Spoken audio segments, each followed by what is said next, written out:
ಚಿಕ್ಕ ಪಾಪನ ಕರ್ಕೊಂಬರ್ತಾರೆ ಗೊತ್ತಾ ಅಮ್ಮಂದ್ರು. ಆ ಕಡೆ ಅಂತೂ ನಾನು ಅಲ್ಲೇನಾರು ಕಾಣಿಸಿದ್ರೆ ಆ ಬೋಗಿಗೆ ಹೋಗಲ್ಲ, ನಾನು ಅವ್ರ ಹತ್ರ ಅಲ್ಲ ಬೋಗಿಗೆ ಹೋಗಲ್ಲ. ಬೇಕಾದ್ರೆ ಲೇಡೀಸ್ ಕಂಪಾರ್ಟ್ಮೆಂಟ್ಗೆ ಹೋಗ್ಬಿಡ್ತೀನಿ, ಫೈನ್ ಕಟ್ಟಿದ್ರು ಓಕೆ. ಬಿಕಾಸ್ ಏನಕ್ಕೆ ಅಂತಂದರೆ ಮೊನ್ನೆ ಆಯ್ತು ನಾನು ಕೂತ್ಕೊಂಡಿದ್ದೆ, ಈ ಕಡೆ ಪಕ್ಕ ಒಬ್ಬ ಚಿಕ್ಕ ಹುಡುಗ ಕೂತ್ಕೊಂಡಿದ್ದ, ಆ ಕಡೆ ಅವ್ರಮ್ಮ ಕೂತ್ಕೊಂಡವ್ರೆ ಆಯಿತಾ. ಅವ್ರಮ್ಮ ಆ ಹುಡ್ಗಂಗೆ ಏನೋ ಹೇಳ್ಕೊಡ್ತಾವ್ರೆ, ಅವ್ರ ಪಾಡ್ಗೆ ಅವ್ರು ಹೇಳ್ಕೊಡ್ಬೇಕು ತಾನೆ, ನನ್ನೂ ಇನ್ವಾಲ್ವ್ ಮಾಡ್ಕೊಂಡು ಹೇಳ್ಕೊಡ್ತಾವ್ರೆ. ಪುಟ ಎ ಬಿ ಸಿ ಡಿ ಹೇಳಿ, ಎ ಬಿ ಸಿ ಡಿ ನೋಡಿ ಅಣ್ಣಂಗೆ ಬರೋದೇ ಇಲ್ವಂತೆ. ಎ ಬಿ ಸಿ ಡಿ ಹೇಳ್ದೆ ಮೆಟ್ರೋ ಹಾಕ್ಬಿಟ್ನ ನಾನು. ಎ ಬಿ ಸಿ ಡಿ ಅದಾದ್ಮೇಲೆ ಪುಟ 2 1 2 1 ನೋಡಿ ಅಣ್ಣಂಗೆ ಬರೋದೇ ಇಲ್ವಂತೆ.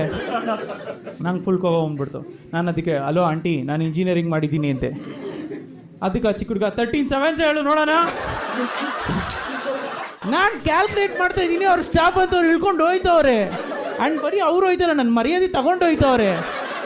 ನಾನು ಕರೀತಾ ಇದ್ದೀನಿ, ನಾನೇ ಊಬರ್ ಬುಕ್ ಮಾಡ್ಕೊಡ್ತೀನಿ ಬನ್ನಿ.